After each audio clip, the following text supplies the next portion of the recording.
하나님의 말씀 데살로니가전서 2장 9절에서 13절 말씀입니다. 오늘 설교 제목부터 잠깐 한번 확인해 보면 설교 제목이 올바른 하나님의 교회 원형이다 그랬습니다. 원형이라고 하는 것은 원래 모습이죠. 그래서 교회가 가져야 되는 본래의 모습, 원래의 모습이 무엇인가 라고 하는 것을 오늘 데살로니가 교회를 통해서 한번 확인해 보고 우리의 믿음의 자리를 확인해 보고자 합니다. 먼저 우리가 읽은 말씀 중에서 13절, 오늘 13절 말씀이 너무 중요하기 때문에 13절을 몇 번씩 확인할 건데 13절 말씀부터 봅니다. 13절 말씀 이렇게 시작이 됩니다. 이러므로 우리가 그랬습니다. 이 우리는 누구냐면 1장 1절에 보면 바울, 실루아노, 디모데가 등장합니다. 바울과 그의 동역자들, 그냥 바울을 대표로 얘기할 때 바울이라고 얘기해도 틀리지 않는데 바울과 그의 동역자들, 교회의 영적 지도자들, 그런 사람들을 우리라고 표현합니다. 다시 13절로 가면 그 영적 지도자들이 데살로니가 교회 당시 영적 지도자들이 하나님께 끊임없이 감사한다 그랬습니다. 날마다 감사하는 거죠. 하나님께 날마다 감사를 고백하는 거예요. 왜 그런 건가? 계속해서 13절을 읽으면 크게 답을 두 가지 정도로 나눠볼 수 있고 내내 같은 의미인데 첫 번째, 즉 영적 지도자들이 데살로니가 교회를 보고 그렇게 좋아하고 감사하는 이유, 계속 읽어보니까 우리에게 들은 바 하나님의 말씀을 받았다 그랬습니다. 우리라고 하는 것은 영적인 지도자들을 말한다고 그러지 않았습니까? 영적인 지도자들에게 데살로니가 교인들이 배웠다는 거죠. 영적인 지도자인 그 지도자들에게 데살로니가 교인들이 하나님의 말씀을 열심히 배웠고 순종했다. 그리고 계속 읽기는 영적 지도자들의 가르침이나 설교를 사람의 말로 받지 아니하고 하나님의 말씀으로 받았다. 그래서 기뻐하는 거예요. 그래서 감사하는 거예요. 영적인 지도자의 잘잘못 인간적인 모습 이런 거 얘기하지 않고 그가 하나님의 사자고 하나님의 종이기 때문에 하나님의 종에게 가서 배우고 배운 바 그 말씀대로 순종하고 그렇게 하나님께서 우리에게 명령하신 것을 실천하고자 애썼다라고 하는 데살로니가 교인들의 고백을 보고 영적인 지도자들이 날마다 감사했다. 조금 더 나아가면 이 데살로니가 교회 교인들의 모습을 영적 지도자들이 어떻게 표현하고 있는가를 보게 되는데 19절과 20절 한번 보죠. 먼저 19절, 우리의 소망이나 기쁨이나 자랑. 영적 지도자들이 소망을 두고 기뻐하고 자랑하는 그 면류관이 누구냐? 19절을 계속 읽으면 그가 강림하실 때 우리 주 예수 앞에 너희가 아니냐 그랬어요. 영적 지도자들이 주님께서 오시는 그날에 야 너희가 뭘 했어? 너희가 영적 지도자로 그렇게 내가 너희를 불러서 세웠는데 사도로 세웠는데 너희가 뭐 한 거야? 라고 물어보신다면 주님 데살로니가 교인들이 있잖아요. 여기 있잖아요. 라고 데살로니가 교인들을 증거로 제시해도 전혀 주저함이 없는 그 정도로 그 교회가 아주 바른 교회였다. 20절을 볼까요? 너희는 우리의 영광이요 기쁨이다. 여러분 이런 어떤 칭찬, 격려, 자긍심, 자신감 이런 것이 저와 여러분 또 이 땅의 교회에 가득하기를 간절히 소망하고 축복합니다. 교회는 이래야 되는 거예요. 여러분. 영적인 지도자들이 교인들을 이야기할 때 굉장히 자랑스럽게 얘기해야 되고 그 영적인 지도자들의 말씀에 순종하고 그들을 통해서 전해주시는 하나님의 말씀을 그야말로 사람의 말이 아니라 하나님의 말씀으로 받아들이면서 성장하는 교회, 올바른 교회라고 하는 거죠. 그런데 이런 교회가 하루아침에 된 건 아니잖아요. 어떻게 해서 이런 교회가 됐을까? 어떻게 해서 이렇게 칭찬받는 교회가 되었을까? 그것을 우리가 보고자 한다면 크게 교회를 이루는 두 축, 즉 영적인 지도자와 성도들을 통해서 확인이 되겠죠.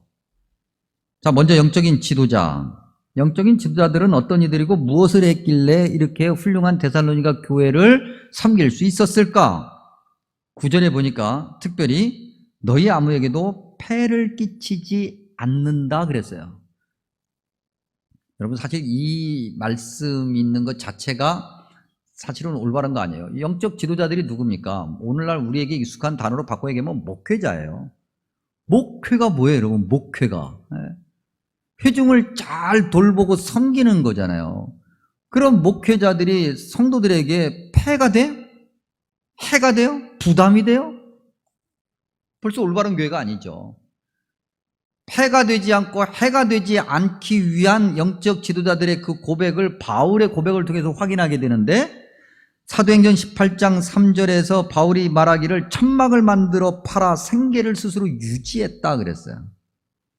그리고 데살로니가 후서 3장 8절에서는 누구에게서든지 음식을 값없이 먹지 않고 오직 수고하고 애써 주야로 일을 했다. 즉 영적 지도자라고 그래가지고 너희들이 나를 밥 먹는 걸 책임져 줘야지, 그리고 이것저것 가가지고 계속해서 뭐 아무것도 안 하고 말이죠, 교인들에게 부담만 주고 그러지 않았다는 거예요. 그래서는 안 된다고 본인 스스로에게 바울이 지금 다짐하고 있었고, 근데 물론 그렇다고 그래서 영적인 지도자의 대표자인 바울이 이렇게 이야기했다고 해서 영적인 지도자들이 당연히 세속적인 직업을 가져야 되고 거기서 얻어지는 수익으로 그 다음에 생활해야 되고 교회에는 아무 폐도 안 끼치고 교인들에게 아무 부담도 안 끼, 이런 얘기는 아니에요. 소위 목회자의 이중직을 정당화하는데 오늘 이 바울의 고백이 쓰여서는 안 되는 거예요.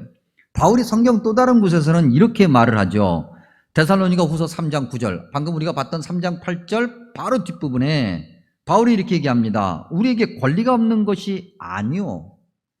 즉 다시 바꿔 얘기하면은 조금 이따 고린도전서를 통해서도 보겠습니다만 우리가 교회를 통해서 이렇게 저렇게 공급받을 만한 권리가 있으나 그렇게 하지 않는 것은 스스로 너희에게 본을 보여 우리를 본받게 하려 함이라. 아직 초대교회가 그렇게 준비가 안 돼 있었던 거죠. 고린도전서 9장 4절에서 10절, 고린도전서 9장은 바울 영적 지도자를 공격하는 자들을 향해서 바울이 한 얘기인데 우리가 먹고 마실 권리가 없겠느냐? 있다. 조금 더 내려가다 보면은 율법도, 다시 말하면 구약에서 하나님의 백성들이 레위인의 생계를 책임져야 된다고 하는 그러한 율법에서도 이것을 말하지 않느냐? 모세의 율법에 곡식을 밟아 떠는 소에게 망을 씌우지 말라 기록하였다라고 말하면서 당연히 교회가 목회자의 모든 생계를 책임져야 되는 것에 대해서도 말하고 있어요. 오늘 우리가 데살로니가 전서 2장 말씀을 읽었는데 2장 9절 바로 앞부분 7절에 보면은 7절에서는 우리는 그리스도의 사도로서 마땅히 권위를 주장할 수 있다. 이러한 권위, 이럴 만한 자격 주장할 수 있으나 그러나 다시 앞부분으로 가면 그럼에도 교회가 그것 때문에 피해가 되고 그것 때문에 교인들이 부담스러워하고 그것 때문에 어떡하지, 겉으로는 말은 못하겠고 속으로 끙끙 앓고 그런 목회자로서 서지 않겠다고 하는 거예요. 또 그렇게 섰고 그렇게 살아왔고, 특별히 7절 앞부분에 그 사도로서의 마땅한 그 권위라고 하는 것 말이죠. 바울이 영적 권위에 대해서 이야기하고 있는데 이 권위라고 하는 것이 무조건적인 권위, 즉 잘못된 권위를 내세우면서 억지로 강요하는 게 아니에요. 내가 누구냐? 내가 영적 지도자인데 너희가, 이렇게 무조건적으로 그 권위를 이야기하지 않았다고 하는 거죠. 물론 권위라고 하는 것이 어떤 이가 가지는 그 직함이라든지 직분이라든지 그 자리 때문에 권위가 주어지기도 하지만, 여러분 권위라는 게 뭡니까? 권위는 그 자리 때문에 주어지고 그 자리로 인해서 권위가 지속되는 것이 아니잖아요. 권위는 뭐예요? 사람들이 그렇다라고 인정하는 거잖아요. 그 자리가 가지고 있는 권위도 있지만 그 자리에 합당하다고 인정해주는 그러한 것이 진정한 권위잖아요. 바울은 고백하기를 그러한 권위를 가지겠다는 거예요. 그러한 권위로 목회하겠다는 거예요. 그리고 그런 권위로 목회를 하고 있다. 그런 의미에서 교인들에게 폐가 되지 않으려고 한다. 계속해서 성경을 읽다 보면 바울이 주장하는 이 권위라고 하는 것, 즉 영적인 그 권위, 목회자의 권위가 무엇인가, 그걸 비유로 설명하는데 11절에 보니까 아버지가 자기 자녀에게 하듯 한다 그랬어요. 여러분, 동서고금을 막론하고 아버지는 어떤 의미를 갖게 됩니까? 어떤 역할을 하죠? 엄한 역할을 하잖아요. 엄부라고 얘기하는. 11절을 계속해서 읽어보면 권면, 위로, 경계라는 단어가 있어요. 그 경계라는 단어를 바꿔 얘기하면 훈육, 때때로는 징계, 강력한 권고, 그렇게 바꿔 읽어도 틀리지 않아요. 성도들이 하나님 말씀대로 잘 서고 그렇게 올바른 믿음의 생활을 하고 바른 교회를 섬겨가기 위해서 때때로는 강하게 질타도 하고 강하게 훈육도 하고 그렇게 한다는 거죠. 그러나 거기서 끝나지 않아요. 바울은 계속해서 말하기를 성경 또 다른 곳에서 특별히 고린도전서 4장 15절에서 그리스도 안에서 일만 스승이 있으되 아버지는 많지 아니하니 그리스도 예수 안에서 내가 복음으로써 너희를 낳았다 그랬어요. 출산했다는 거예요. 여러분, 갈라디아서 4장 19절에서는요, 나의 자녀들아 너희 속에 그리스도의 형상을 이루기까지 다시 너희를 위하여 해산하는 수고를 한다 그랬어요. 여러분, 우리 여성분들 다 해산하는 것을, 해산의 경험을 갖고 있잖아요. 해산은 뭐죠, 여러분? 출산은 뭐죠? 목숨을 거는 거잖아요. 그 바울이 얘기하는 건 목숨 걸면서 목회하겠다는 거예요. 목숨 걸면서 그렇게 성도들을 돌보겠다는 거예요. 섬기겠다는 거예요. 거기서 바울의 영적 권위가 나오고 목회자의 권위가 나오고 그런 데살로니가 교회가 바르게 서가는 거죠. 그러니 모든 교인들을 바울은 다 섬기는 거예요. 영적인 지도자로서. 여러분, 우리가 해산, 고통, 출산, 자녀 이런 얘기하니까 우리말에 뭐 얘기죠? 10손가락 깨물어 안 아픈 손가락 있다 없다? 없다. 이건 자녀를 비유하는 거잖아요. 물론 자식들이 우리 아버지는 우리 어머니는 형만 좋아했어, 누나만 좋아했어, 그렇게 얘기하긴 하지만 부모 입장에서 어디 그래요, 여러분? 다 똑같은 자식이지. 이제 좀 얼마 전에 목사님과 장로님들이 이제 함께 하는 기회가 있어서 거기에 이렇게 모여서 이런저런 대화를 하면서 요즘 코로나 시대 얼마나 힘듭니까? 우리 교인들이 얼마나 참 힘들게 사시는가 그런 얘기하면서 목회자로서 정말 교인들을 위해서 기도를 더 많이 해야 되겠다 그런 얘기도 하고 막 그랬었어요. 그러다가 이제 또 자연스럽게 11조 얘기가 나왔어요. 교인들 헌금 얘기도 하고 11조 얘기도 하다가 제가 이제 우리 교회 장로님들을 자랑했어요. 우리 교회 장로님들은 11조를 이렇게 하시고 그 다음에 특별히 또 우리 공세봉 장로님을 예로 들면서 세전 11조냐 세후 11조냐 이런 얘기 하면서 막 그렇게 얘기를 했는데 그 가면 얘기를 듣고 있던 어느 교회 장로님이 목사님이 그렇게 교인들 헌금 들여다보면 안 되는데 그러시더는 거예요. 이게 무슨 말이지? 순간 제가 당황했는데 이게 지금 돌아가는 상황이 지금 내용이 지금 이게 지금 뭔가 잘못되어 가니까 그 장로님이 심무하시는 교회 목사님이 그래도 당신 교회 장로님이니까 변명을 금방 해야 돼요. 상황이 좀 이상하게 갈 것 같으니까 툭 개입하시면서 하는 얘기가 우리 교회가 예전에 트라우마가 있어서 그래요. 트라우마. 어떤 트라우마냐? 예전에 있었던 목사님이 교인들 가운데서 말이죠. 헌금 많이 내고 좀 11조 많이 하고 좀 수익 괜찮은 부자들을 따로 관리했다는 거지.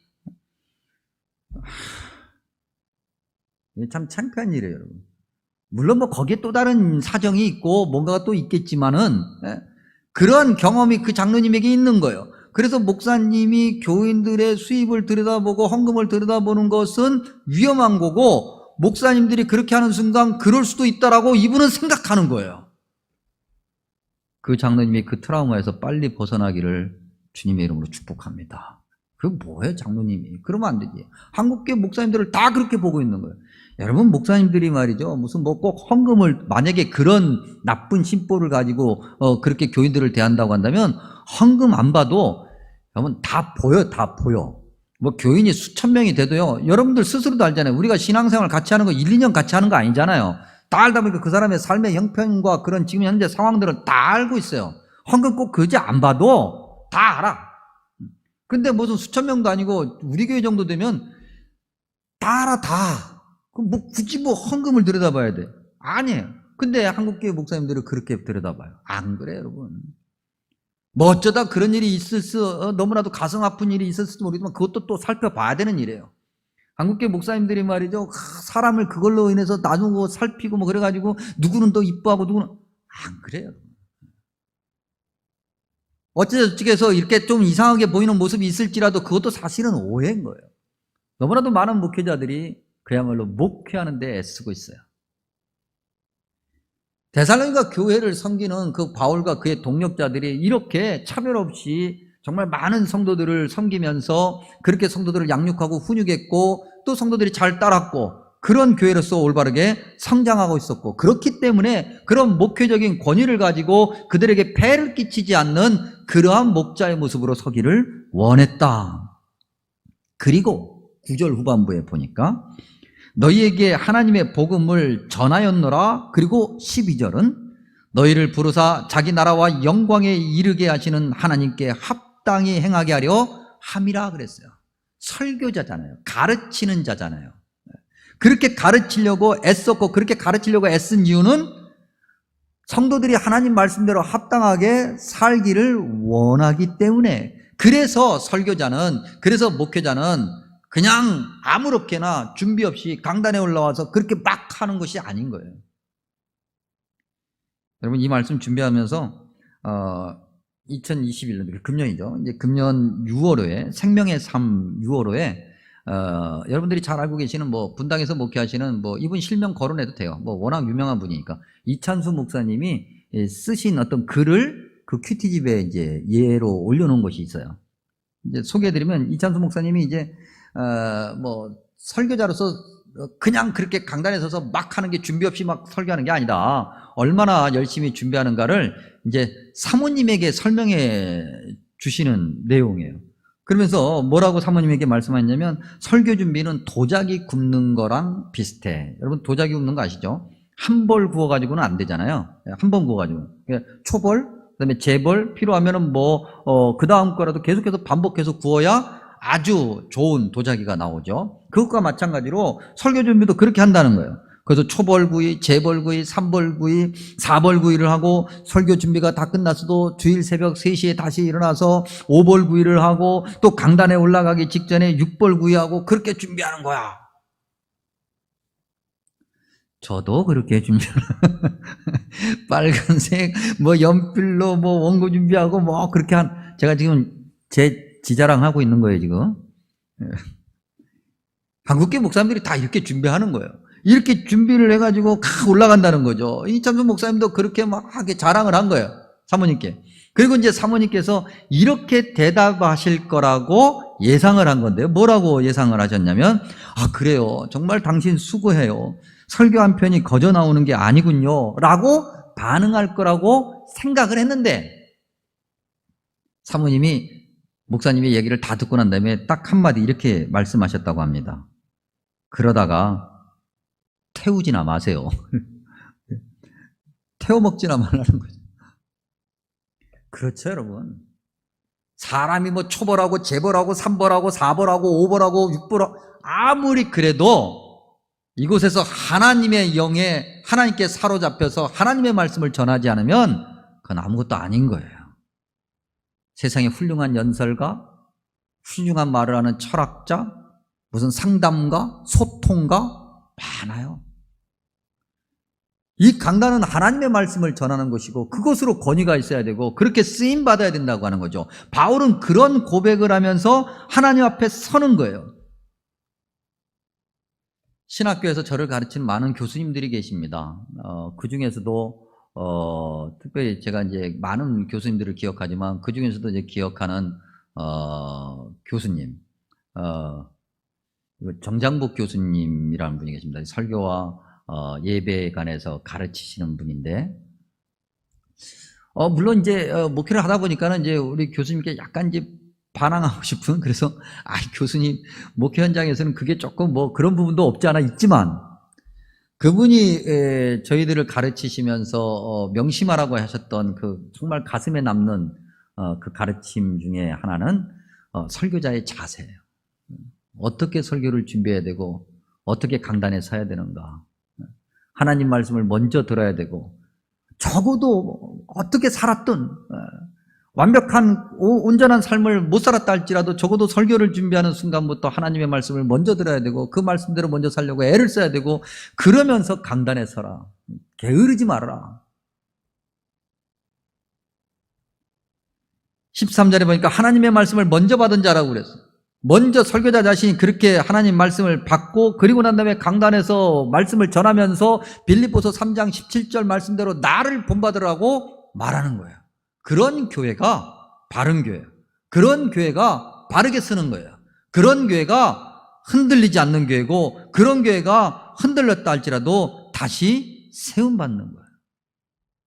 데살로니가서는 지금 그걸 우리에게 보여주고 있어요.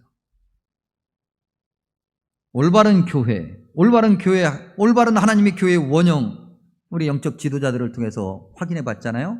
그러면 이제 그들과 함께 있는 성도들, 여러분들은 어떤 믿음을 가져야 되는가 한번 확인해 봐야 되지 않겠습니까? 하나만으로는 온전하지 않으니까. 13절 말씀 보니까 사람의 말로 받지 아니하고 하나님의 말씀으로 받는다. 여러분, 이 표현은요, 설교자, 즉 영적 지도자, 다시 말하면 목회자와 성도들과의 관계를 얘기하는 거예요. 성도 여러분들이 목회자를 어떻게 바라보느냐. 질문 한번 하죠, 여러분. 대답은 하지 마세요, 지금은. 이건 지금 대답하지 마시고. 여러분들은 목회자를 어떻게 생각하십니까? 누구라고 생각하십니까? 속으로 한번 생각해 보십시오. 우리가 종종 그런 얘기해요. 목사님들이 종종 그런 얘기 들어요. 그래도 목사님인데 목사님이 그러시면 안 되지. 우리가 혹시 목회자를 향해서 그는 이러이러한 일을 하는 분이야, 그는 이렇게 해야 돼, 이런 이야기, 이런 생각 가지고 있지 않습니까? 근데 여러분, 그렇게만 하면 다시 바꿔 얘기하면 그 사람은 이렇게만 말하고 나는 이라고 하는 나를 빼버리면 모든 책임이 누구에게 있다? 그에게만 있다는 거예요. 나는 책임 없다는 얘기. 어디 그래요, 여러분? 진짜 그래요? 20절에 너희는 우리의 영광이요 기쁨이라고 그랬잖아요. 나는 영적 지도자들에게 순종하고 그들과 함께하며 마침내 그들의 자랑거리가 될 수 있는가? 그들이 자랑하는 사람이 되는가? 그런 성도가 되는가? 확인해 봐야죠. 나는 영적 지도자를 어떻게 대하고 있고 어떻게 대해야 하는가? 라는 질문을 우리 스스로에게 해야죠. 여러분, 영적 지도자에게 목은 책임을 던져주고 한번 당신이 그렇게 책임자니까 한번 가보시오. 그렇게 가면 안 된다니까 왜 그쪽으로 가고 뒤에서 그렇게만 하면 그 영적 지도자가 제대로 끝까지 갈 수 있을까? 못 가는 거예요. 그들이 먼저 나오고 그들에게만 책임을 요구하는 것이 아니라 나라고 하는 나의 영적 자리를 점검하는 성도들이 있을 때 교회가 바르게 커가는 거죠. 바울은 수많은 사람들을 동력자라고 말하면서 그들의 헌신적인 섬김과 그들의 그 헌신적인 나눔에 감격해하고 감사해하죠. 바울이 말한 그 동력자라고 하는 사람들은요, 바울에게 배우고 바울의 말에 순종하고 바울이 원하는 대로 살려고 애를 썼고 그것이 하나님이 원하시는 것이라고 믿었던 사람들이에요. 우리가 예를 들면 여러분, 빌레몬서 짧은 게 한 장밖에 안 되니까 여러분들 혹시라도 기억이 안 나시면 집에 가서 한번 읽어보십시오. 빌레몬이라고 하는 사람에게 바울이 편지를 쓰면서 뭐라고 그래요? 한마디로 이야기하면 당신 나한테서 배웠잖아. 그래서 당신이 올바르게 성도로서의 책임이 무엇이고 본분이 무엇인지를 알잖아. 이제 당신의 원래 종이었던 오네시모가 도망쳤다가 이래저래 해서 나하고 만나가지고 믿음의 동력자가 됐는데 이 사람을 내가 당신한테 다시 보내니 도망친 노예로 삼지 말고 동역자로 삼아줘라. 나 당신 믿는다? 라고 편지한 것이 빌레몬서예요. 그리고 정황으로 봤을 때 빌레몬이 바울의 편지를 받고 오네시모를 그렇게 대했겠고, 두 가지 예를 듭니다. 이것도 이제 오래전에 제가 경험했던 바인데, 그때도 목사님과 장로님들이 같이 있었어요. 같이 있었는데 어느 한 장로님이 이제 노예에서 있었던 일인데, 그날 좀 약간 좀 이렇게 언성이 좀 높아지시면서 막 얘기하시는 거예요. 그러니까 한마디로 그 목사님들이 앉아 계시니까 목사님들 그렇게 설교하면 안 됩니다 라고 하는 것을 이야기하고 싶으신 거죠. 그러면서 당신 교회 이제 목사님의 이야기를 하는 건데, 아마 이 장로님이 당신 교회 목사님하고 사이가 별로 안 좋은가 봐요. 어느 날 목사님이 이제 설교를 하시면서 예화를 들으셨는데 그 예화가 마음에 안 드는 거예요. 그 예화가 어떤 예화냐면, 여러분들이 잘 알고 계시는 예화예요. 주기철 목사님과 조만식 장로님과의 관계에서 일어났던 일. 여러분들이 잘 알고 계시는 거지만 한번 얘기해 보면, 조만식 장로님은 우리 민족의 지도자잖아요. 그런데 얼마나 바쁘셨겠어요. 그래서 주일 아침에 갑자기 찾아온 손님을 맞이하느라고 이분이 예배 시간에 늦은 거예요. 장로님인데. 그래서 이제 예배 시간 이제 몰래 이제 문을 열고 살살살 들어오는데, 주기철 목사님이 강단에서 말씀 전하다 말고 조만식 장로님이 늦게 들어오시니까 조만식 장로님을 손가락 가리키면서 불러 세웠어요. 장로가 돼가지고 늦는다고. 오늘은 앉아서 예배드리지 말고 서서 예배드리라고. 여러분, 주기철 목사님하고 조만식 장로님은 사실 스승과 제자 사이거든요. 조만식 장로님이 학교 선생님이었어요, 원래. 예. 근데 스승과 제자 사이에 제자가 아무리 목사님이랑 강단에서 우리 교회 장로님도 훌륭하시지만 제가 우리 장로님도 그렇게 하면 내가 어떻게 될지 모르겠어요. 근데 조만식 장로님은 어떻게 했냐면은 그 자리에 섰어요. 교인들 난리 났어요. 웅성웅성하고. 근데 장로님이 그냥 서 계시니까, 그리고 예배가 지나간 거예요. 예배 지나가고 난 다음에 조만식 장로님이 교인들 앞에 서서 얘기한 거예요. 내가 아무리 바쁜 사람이라 할지라도 하나님과의 예배 시간의 약속을 내가 어겼습니다. 이러고 무슨 민족운동을 하고 독립운동을 하고 민족의 지도자라고 얘기합니까? 목사님께서 나를 꾸짖으신 것이 당연합니다라고 그렇게 고백한 일화가 있어요. 이게 사실이에요. 근데 그걸 그 목사님이 강단에서 이제 예화로 하신 거예요. 그래서 그 장로님이 그걸 들으면서 기분이 나쁜 거지. 왜? 그 장로들이라는 얘기로 들었으니까. 기분이 나빠가지고 목사님들한테 그런 거예요. 목사님들 설교하시면서 그런 예화 쓰지 말라고. 근데 제가 오늘 쓰고 있네, 그걸. 어쨌든. 그러면서 그 장로님이 뭐라고 말씀하시면, 주기철 목사님이잖아요, 주기철 목사님. 주기철 목사님은 순교자니까 그렇게 하실 수 있는 거예요.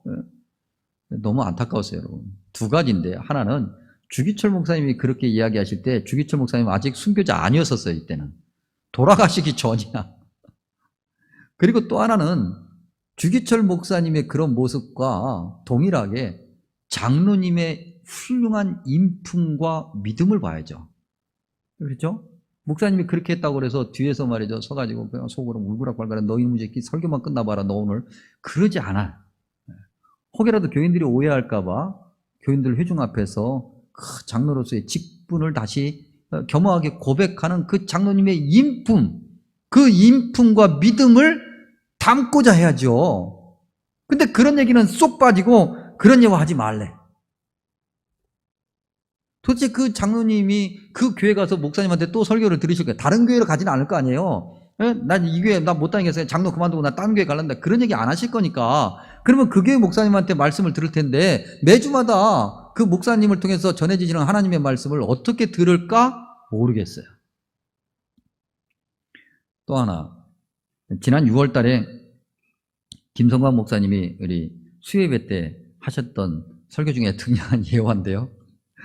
제가 이거 9월 정도에 이 데살로니가 말씀을 나눌 거니까 기억해놨다가 그때 한번 소개해야 되겠다 싶어서 메모해놨는데, 그날 목사님이 하신 예화 중에 당신이 전도사 때 예배 시간에 맨날 지각하는 권사님이 있었대요. 너무나도 맨날 지각하니까 한 번은, 여러분 뭐 수개월 동안 경험해봐서 아시겠습니다만 우리 김 목사님이 저같이 성격이 나빠가지고 우악하고 그런 분은 아닌 것 같아요. 게다가 또 전도사 때였으니까 얼마나 조곤조곤 얘기했겠어요. 그래서 뭐 예배 시간에 늦은 권사님을 향해서 조곤조곤 늦지 말라고, 권사님이 이게 늦어 쓰겠냐고 얘기하신 거예요. 권사님이 삐졌어요. 교회 안 나오겠다고. 전도사님이 당신을 창피해줬다는 거죠. 교회 안 나오겠다고. 그럼 어떻게 해요? 전도사님이 이제 큰일 난 거죠. 그래서 이제 잘못했다고 권사님 죄송하다고 사과를 했어요. 근데 권사님이 사과를 안 받아. 계속해서 화를 내시면서 교회 안 나오겠다고 그러니까 마침내 전도사님이 어떤 특단의 조치를 취했는데, 그게 뭐냐면 무릎을 꿇은 거예요.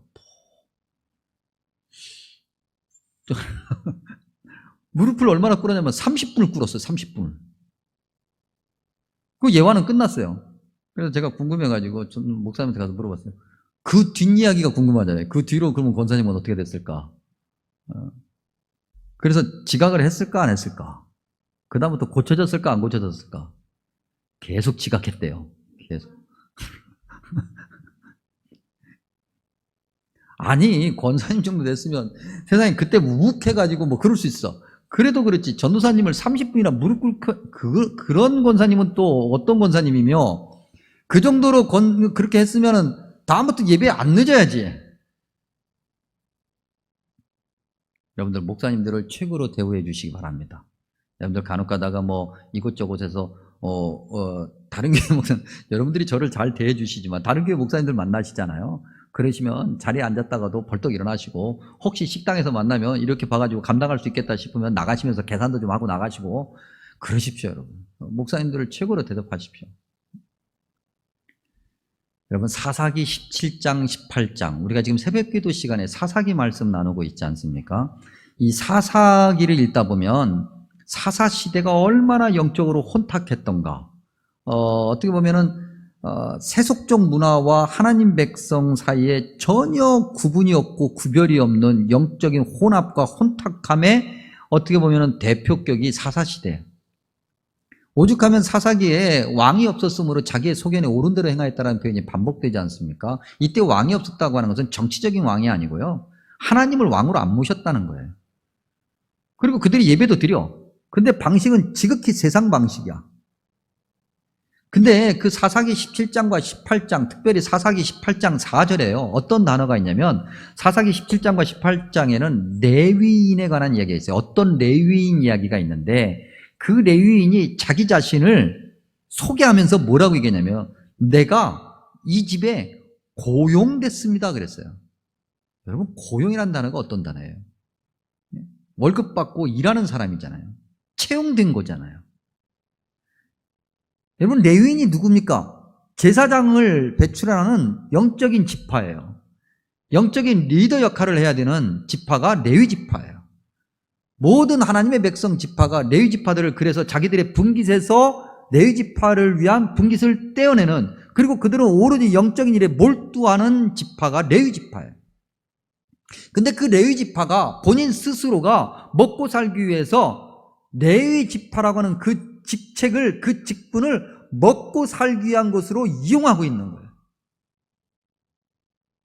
그렇게 돼버렸어요.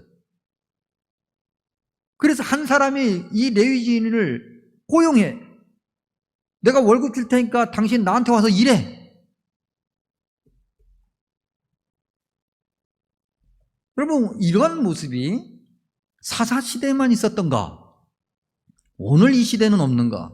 우리가 청빙이라는 이름으로 목회자들을 청빙하지만 청빙이라는 이름으로 목회자들을 청빙했지만 사실은 고용한 것처럼 채용한 것처럼 그렇게 대하고 이렇게 해야 된다고 저렇게 해야 된다고 압력을 주고 이렇게 해야 된다고 저렇게 해야 된다고 부담을 주고 내 마음에 들지 않으면 기분 나쁘다고 이야기하고 내 마음에 들면 좋은 목사님이라고 이야기하고 내 마음에 드는 설교면 아멘하고 내 마음에 안 들면 아멘 안 하고 이건 채용한 거예요. 그래 많은 목회자들이 교인들의 눈치를 보면서 강단에서 하나님 말씀 전할 때 하나님의 눈치를 보면서 설교 원고를 바꾸는 것이 아니라 교인들의 눈치를 보면서 설교 원고를 바꾸고 좀 더 좋은 형편, 좀 더 좋은 그런 조건이 있으면은 이렇게 저렇게 그 조건을 찾아가려고 하고 사사시대하고 다를 바가 뭐 있어요? 그런 모습이 오늘 안타깝게도 우리 교회 안에 있다 없다? 있다. 물론 한국교회에 정말 많은 목회자들이 정말 많은 성도들이 아직도 데살로니가 교회처럼 올바른 교회가 되려고 애를 쓰고 있지만 교회 안에 적던 어느 부분을 차지하던 그런 모습이 있을 때 하나님이 원하시는 일을 만들어낼 수 있을까? 칭찬받는 교회가 될 수 있을까?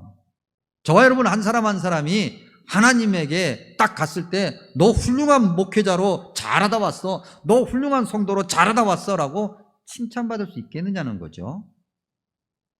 13절 끝부분 이 말씀이 또한 너희 믿는 자 가운데서 역사한다 그랬어요. 여러분 세번역 성경은 이걸 이렇게 번역했는데 이 하나님의 말씀은 또한 신도 여러분 가운데서 살아 움직이고 있습니다. 그래서 하나님의 말씀이 교회에서 하나님의 말씀을 들은 그 순간 전하는 자와 듣는 자 모두가 살아있는 하나님의 말씀으로 경험해야 되고 그 살아있는 하나님의 말씀의 역동적인 힘이 교회를 통해서 세상에 알려져야 되는데 이 교회 안에서부터 그 하나님의 말씀이 살아있지 못하고 죽어버리면 세상에 어떻게 하나님 말씀을 전할 수 있어요? 저와 여러분이 데살로니가 교회 같은 이러한 올바른 교회의 원형을 잘 세워가는 주님의 백성이 되기를 소망합니다. 이 땅의 모든 교회가 그런 교회가 되고 칭찬받는 교회가 되기를 간절히 축복합니다. 하나님이 우리에게 주신 귀한 말씀 13절 너무나도 중요한 말씀이기 때문에 한 번 더 읽습니다. 우리가 하나님께 끊임없이 감사함은 너희가 우리에게 들은 바 하나님의 말씀을 받을 때에 사람의 말로 받지 아니하고 하나님의 말씀으로 받음이니 진실로 그러하도다. 이 말씀이 또한 너희 믿는 자 가운데서 역사하느니라. 아멘. 기도합니다.